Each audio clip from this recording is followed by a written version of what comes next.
ભાજપ નેતા જવાહર ચાવડાએ મનસુખ માંડવિયા અંગે વિડીયો બનાવી જાહેર કરતા રાજકારણ ગરમાયું છે।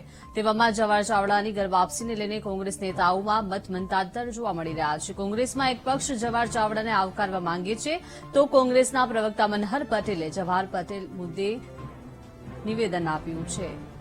મનહર પટેલે જવાહર ચાવડા વિશે કહ્યું કે કોંગ્રેસમાંથી બહાર નીકળી કોંગ્રેસને હડધૂત કરનારા લોકોને ઓળખવા જોઈએ। કોંગ્રેસને નબળી પાડવામાં સૌથી મોટો ભાગ ધંધાર્થી સંબંધો માટે ભાજપ સાથે જનારા લોકો છે। મહત્વનું છે કે એક બાજુ લોકસભા બાદ કોંગ્રેસની મજબૂત સ્થિતિને લઈને ગુજરાત સહિત દેશભરમાં કોંગ્રેસ છોડીને ગયેલા નેતાઓને ફરી કોંગ્રેસની યાદ આવી રહી છે। તેવામાં કોંગ્રેસની નાવડી મધદરિયે છોડી કોંગ્રેસ સાથે છેડો ફાડનારા આવા નેતાઓને કોંગ્રેસ પોતામાં સમાવશે કે કેમ તે મોટો સવાલ છે। કોંગ્રેસના કાર્યકારી અધ્યક્ષ લલિતભાઈ કગથરાએ જવાહર ચાવડાની જે પ્રશંસા કરી, તેમના પેઢીની પ્રશંસા કરી કે જે જવાહર ચાવડા અત્યારે ભાજપના નેતા છે અને તેમની પ્રશંસા કરવાની કાર્યકારી અધ્યક્ષને શું જરૂર પડી તેને લઈને સીધી વાત કરવા માટે આપની સાથે મનહરભાઈ પટેલ છે, સિનિયર નેતા છે અને કોંગ્રેસના પ્રવક્તા છે, તેમની સાથે સીધી વાત કરીશું। મનહરભાઈ, કોંગ્રેસના કાર્યકારી અધ્યક્ષને ભાજપના નેતા જે જવાહર ચાવડા છે તેમની પ્રશંસા કરવાની શું ફરજ પડી? મારી એક સ્પષ્ટ સમજ છે કે કોઈ પણ કોંગ્રેસનો આગેવાન હોય કે નેતૃત્વમાંથી કોઈ પણ અવાજ નીકળે એ પહેલા પક્ષની ગરિમા અને પક્ષને મજબૂત કરવા માટેના પોતાના વિચારો અને પોતાના આયામ પાયામ હોય છે। મને એ ખબર નથી કે લલિતભાઈ કગથરાએ પ્રશંસા જે કરી એના શબ્દો પાછળનું મર્મ શું છે, પરંતુ મારી સામાન્ય સમજ એ છે કે કોંગ્રેસના આગેવાન તરીકે કે જે કોંગ્રેસના નેતાઓને હળધૂત કર્યા હોય, જે કોંગ્રેસ પક્ષની વિચારધારાને ખંડન કરી હોય અને વર્ષોથી કોંગ્રેસમાં જેને કામ કર્યું હોય છતાં પણ કોંગ્રેસને એલફેલ શબ્દોથી બહાર નીકળી માત્ર ભગવાન રામ અને ધર્મના ઓઠા નીચે એને ભારતીય જનતા પાર્ટી સ્વીકારી હોય, આવા લોકો ભારતીય જનતા પાર્ટીમાં ગયા પછી જેને કોંગ્રેસને હળધૂત કરી હોય એ પાછા કોંગ્રેસમાં આવે કે કોંગ્રેસની અંદર એની નજીક આવવાનો પ્રયત્ન હોય તો કોંગ્રેસનું નેતૃત્વ એટલું પરિપક્વ છે કે એમને બરાબર ઓળખી લેશે। વ્યક્તિગત નિવેદન કોઈ પણ કરી શકે, પરંતુ કોંગ્રેસને નુકસાન કરનારી કોઈ પણ બાબત હોય એ કોંગ્રેસમાં પાછી આવે તો કોંગ્રેસને કશો ફાયદો નથી, આ મારી સ્પષ્ટ સમજ છે। બીજી વસ્તુ એ કે જે લોકોએ કોંગ્રેસ પક્ષ છોડ્યો છે છેલ્લા 15-20 વર્ષથી, કોંગ્રેસની સારામાં સારી પરિસ્થિતિને નબળી પાડવામાં સૌથી મોટો કોઈ રોલ હોય તો કોંગ્રેસના નેતૃત્વમાંથી છૂટા પડેલા ભારતીય જનતા પાર્ટીના ઝાંસામાં કે ધંધાર્થી સંબંધો વિકસાવવા માટે જેને કોંગ્રેસ છોડી છે એવા 5 ડઝન આગેવાનો આજે કોંગ્રેસની સમગ્ર દેશમાં એક હવામાન બન્યું છે। એટલે એની નજર હોવાની, પરંતુ કોંગ્રેસનું અમારું આજનું નેતૃત્વ દિલ્હીનું રાહુલ ગાંધી અને મલ્લિકાર્જુન ખરગેજી અને ગુજરાતનું નેતૃત્વ શ્રી શક્તિસિંહ ગોહિલ એ એટલા મેચ્યોર અને પરિપક્વ છે કે આવી તમામ બાબતોને એ વશ નહીં થાય। અને હું એક સામાન્ય સમજ ધરાવું છું કે કોંગ્રેસને નુકસાન કરનારો કોઈ દી કોંગ્રેસને ઉર્જા ન આપી શકે, એ ચાહે ગમે તેવો મોટો આગેવાન હોય, અને કોંગ્રેસે એવા લોકોને સ્થાન ન આપવું જોઈએ એવું મારું સ્પષ્ટ મત છે।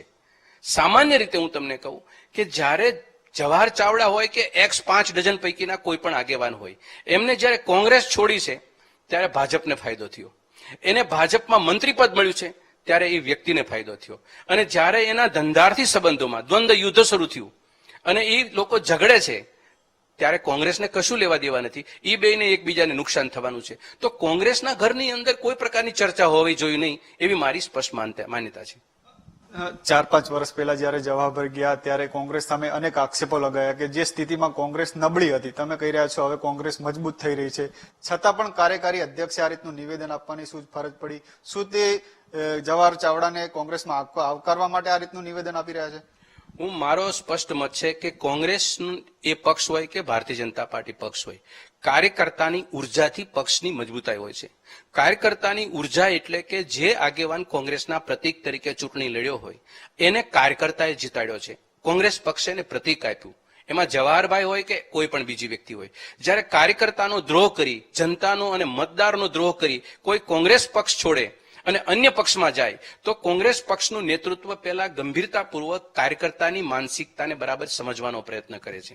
અને હું સંપૂર્ણ વિશ્વાસ ધરાવું છું કે કોંગ્રેસનું આજનું નેતૃત્વ એ ગયેલી ગુજરી જે પરિસ્થિતિમાં કોંગ્રેસને 5 ડઝન લોકોએ આગેવાનોએ કોંગ્રેસના ભાજપના કમલમમાં જઈને શ્વાસ લીધા છે. એવા તમામ આગેવાનોને નજર સામે છે. એવાને એક પણ વ્યક્તિને કોંગ્રેસ પક્ષની અંદર સ્થાન ન હોઈ શકે અને ન આપવું જોઈએ અને કોંગ્રેસ પક્ષ સ્થાન આપશે પણ નહીં એવો મારો વિશ્વાસ છે. હવે અનેક નેતાઓ ભાજપમાં ગયા છતાં પણ હવે ભાજપ તરફી વિરોધ દાખવી રહ્યા છે, કોંગ્રેસમાં આવવાની તૈયારી દર્શાવી રહ્યા. તો તમને શું લાગે છે, કોંગ્રેસ સ્વીકારશે ખરી? નહીં, જો અત્યારે તમે વ્યક્તિગત રીતે જો ચાવડાની વાત કરો, એવા અનેકના નામ બોલી શકાય, પણ આ તો દ્રષ્ટાંત ચાવડાની ચર્ચાનો વિષય છે. એટલા માટે ચાવડા અને ભારતીય જનતા પાર્ટી એ ધંધાર્થી સંબંધોમાં બેઠેલા છે. એને ધંધો બરાબર જામ્યો નહીં, એટલા માટે એ ત્યાંથી જુદા પડ્યા. ટીવીની સ્ક્રીન ઉપર ચર્ચાનો વિષય શું છે? એકબીજાના સ્વમાનનો મુદ્દો જ બતાવે છે.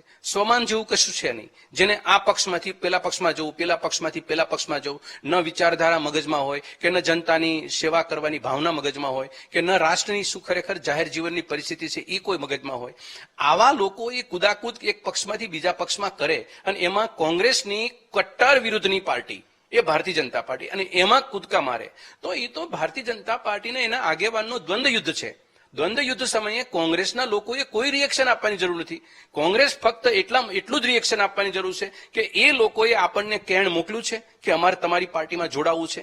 ત્યારે સ્વસ્થ ચિત્તે વિચારવાની જરૂર છે કે આવા લોકોને ક્યારેય જાહેર જીવનમાં ન હોવા જોઈએ. પક્ષનો દ્રોહ નથી કર્યો, એને મતદાતાઓનો દ્રોહ કર્યો છે. એને લઈને કહું છું કે જાહેર જીવનમાંથી આવા લોકો નામશેષ થાય. ભારતીય જનતા પાર્ટી એને પ્રમોશન આપે છે કોંગ્રેસને નબળી પાડવા માટે, પણ કોંગ્રેસ ઈ રસ્તે નહીં ચાલે. કોંગ્રેસ એને ભાજપને નબળી પાડવા માટે એના આગેવાનને લઈ લે તો કોંગ્રેસને ભાજપમાં કશો ફરક નથી. એટલે હું મારી રાજનીતિને સમજું છું ત્યાં સુધી મારો પક્ષ છે એ ખૂબ મેચ્યોર છે, પરિપક્વ છે. હવે પછીની આવનારા દિવસોની મેં પહેલા વાત કરી, સમગ્ર દેશમાં એક કાલચક્ર રાજનીતિનું બદલાણું છે. કોંગ્રેસના રાહુલ ગાંધી પ્રત્યે અને શક્તિસિંહ પ્રત્યે ગુજરાત અને દેશની અંદર સૌની મીટ છે.